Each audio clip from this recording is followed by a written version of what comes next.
नमस्कार दोस्तों।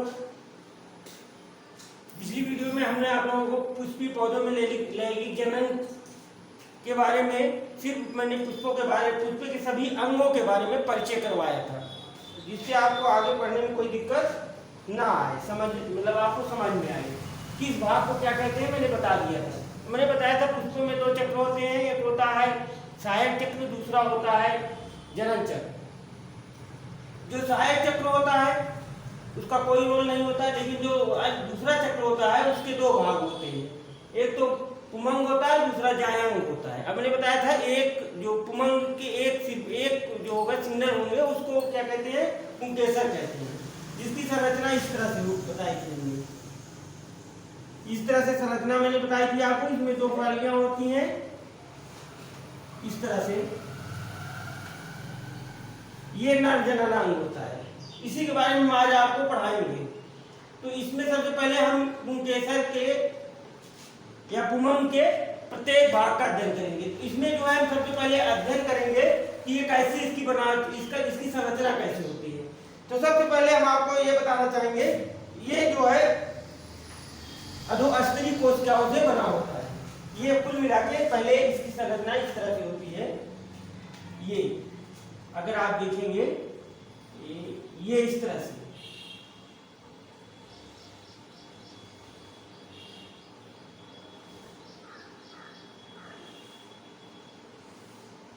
ये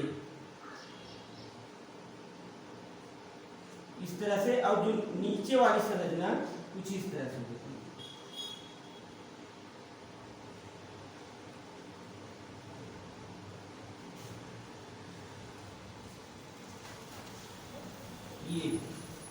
ये होती है। इसमें प्रत्येक फली में 2 चैम्बर होते हैं।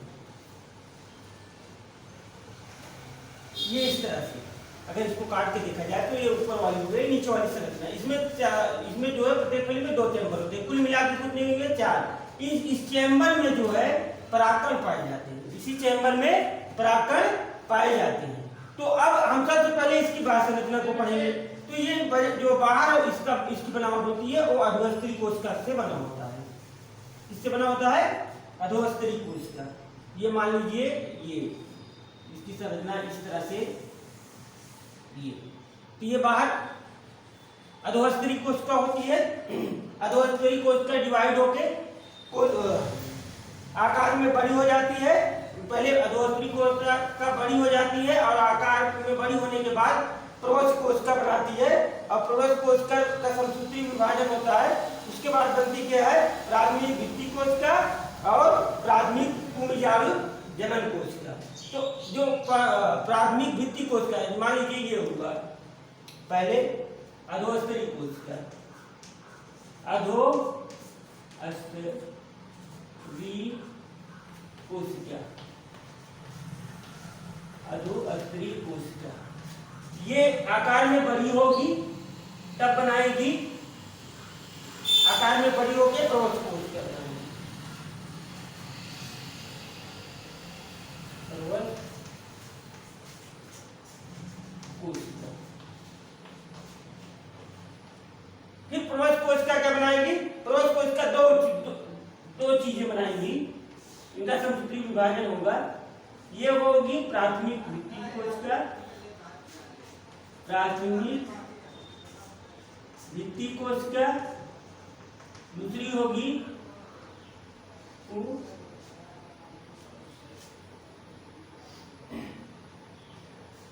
जनन कोशिका, जनन कोशिका।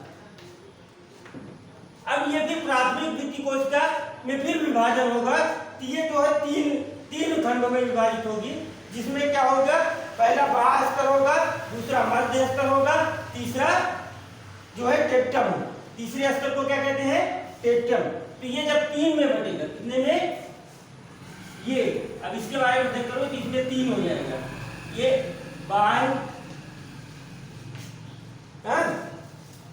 बाह्य स्तर है, ये मध्य स्तर, ये टेप्टम।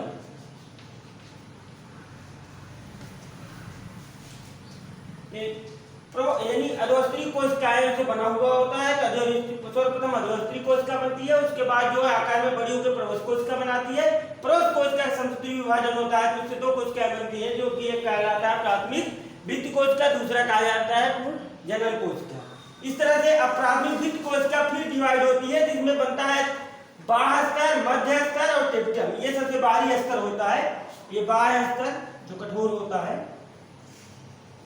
कुछ इसका आकार इस तरह से होता है।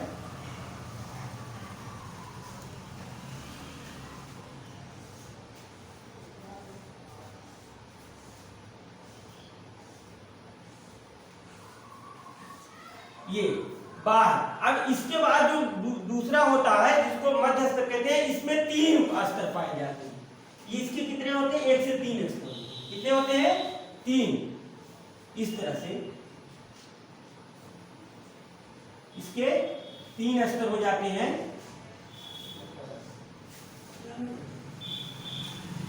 ये पहला स्तर है। इसका कार्य होता है, बाह्य कोश का कार्य होता है रक्षण करना, रक्षा करना। और दूसरे का होता है कि जो परागकण होते हैं ये नष्ट हो जाती हैं और ये उसको परागकण को क्या कहते हैं? पोषण प्रदान करती हैं। इनका कार्य भी पोषण प्रदान करना, यानी जो 3 स्तर होते हैं ये भी पोषण प्रदान करती है। और बाह्य स्तर रक्षण का कार्य करता है। ये 3 स्तर हो गए। अब जो अंदर भी 3 स्तर हो गए। ये बाह्य है, इतना क्या है? बाह्य स्तर। ये जो 3 है इसको कहते हैं मध्य स्तर। क्या कहते हैं? मध्य स्तर। ये सुरक्षा कार्य करता है। ये क्या करता है? मध्य स्तर। ये परागकण को पोषण देता है। अब जो तीसरा जो स्तर बने, ये तीसरे स्तर के बाद जो तीसरी प्रकार की कोशिका बनती है उसको क्या कहते हैं? टेप्टम। टेप्टम स्वयं नष्ट हो जाती है, आकार में बड़ी होती है। आकार में बड़ी होती है। और ये टेप्टम क्या करती है? पोषण देती है। किस चीज को पोषण देती है? परागकण के निर्माण में इनका कार्य पोषण देना होता है, स्वयं नष्ट हो जाती है। ये बहुत ही जो इम्पोर्टेंट क्वेश्चन है, पूछा जाता है कोशिकाओं का कार्य। तो आपको ये याद रखना होगा कि टेप्टम का क्या कार्य होता है? टेप्टम का कार्य होता है परागकण को पोषण देना। अब ये बाह्य संरचना हो गई। ये क्या हो गई? ये। अब इसके बाद जो पूजनन कोशिकाएं बनाती हैं ये इसके मध्य में पाया जाता है। पूजनन जिसमें जो है परागकण बनते हैं। क्या बनते हैं? परागकण का निर्माण होता है। ठीक, इतना आप समझ गए होंगे हमारे समझ से। इसको बढ़िया से 1, 2 बार 3 बार अध्ययन करना, उसके बाद आपको समझ में आ जाएगा। ठीक। अब इसके बाद जो मध्य है जिसको कहते हैं बीजाणु, यानी परागकण कैसे बनता है अब आपको हम ये बताएंगे।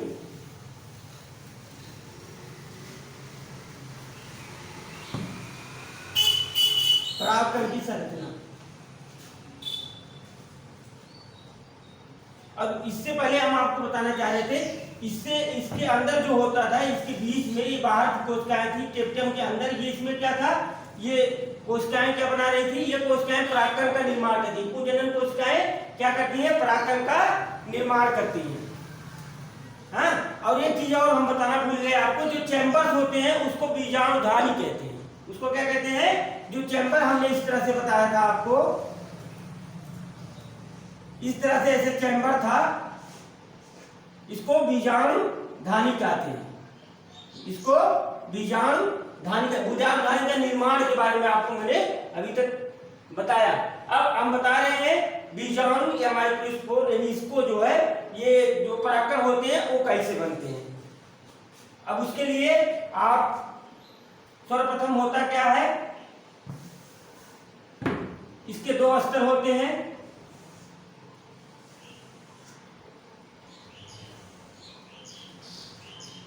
और इसमें छिद्र टाइप में पाया जाता है थोड़ा थोड़ा सा, जिसको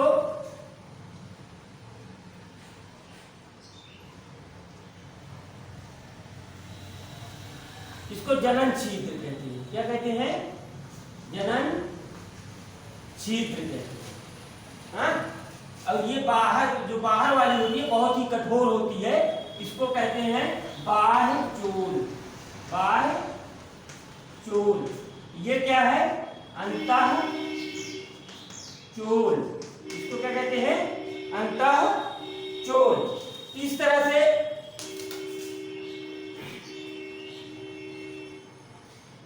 ये किससे बनी होती है? ये बाह्य चोल जो है ये बनी होती है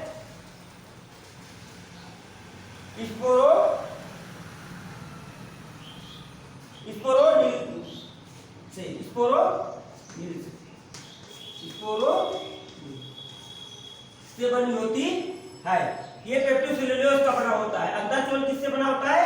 पेप्टोसेलुलोज। ये नष्ट नहीं होता है, ये इसका काम होता है कि ये यानी परागकण की रक्षा करना, ये अंदर जो है उसकी रक्षा करता है, ये बाह्य चोल। हाँ, अब इसके आगे की बात आती है, ये जब ये इतनी क्रिया हो जाएगी उसके बाद इसके मध्य में केंद्रक पाया जाता है। क्या पाया जाता है? केंद्रक। इसमें जो है समसूत्री विभाजन होता है। क्या होता है?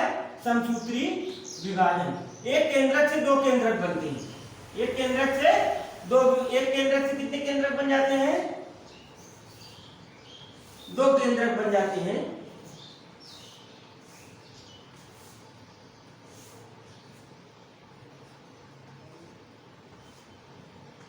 दो केंद्रक बन जाते हैं। ये एक है, एक बड़ा एक छोटा, एक बड़ा एक छोटा। इसको ये जो जनन केंद्रक होता है दूसरे को वर्धी केंद्रक कहते हैं। पहले को जनन को केंद्रक और दूसरे को वर्धी केंद्रक कहते हैं। ये क्रिया होने के बाद जब ये इतनी हो जाएगी तो ये क्या हो जाएगा? पूरा पूरा मिच्योर्ड हो जाता है, परिपक्व हो जाता है। क्या होता है? परिपक्व हो जाता है।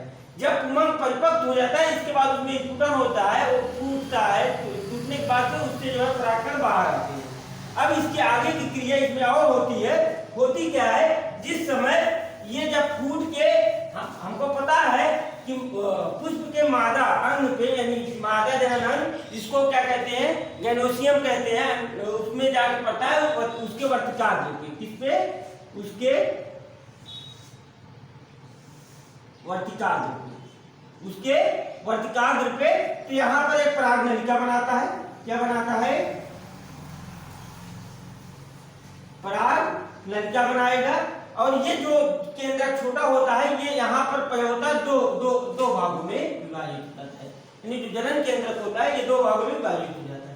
यहाँ से जब ये जो है अंडाशय में पहुंचता है तो यहाँ पर एक यहाँ आके क्या करता है? संलयन करता है और दूसरा दूसरी जगह करता है।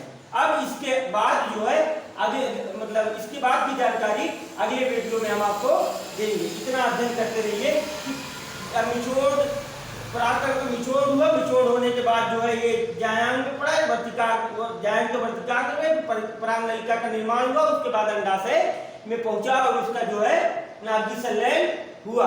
वहां पर दो नाभिक होते हैं और एक नाभिक जो है उसका जनन नाभिक एक जो है एक अंडाशय से और दूसरा दूसरे से करता है। धन्यवाद।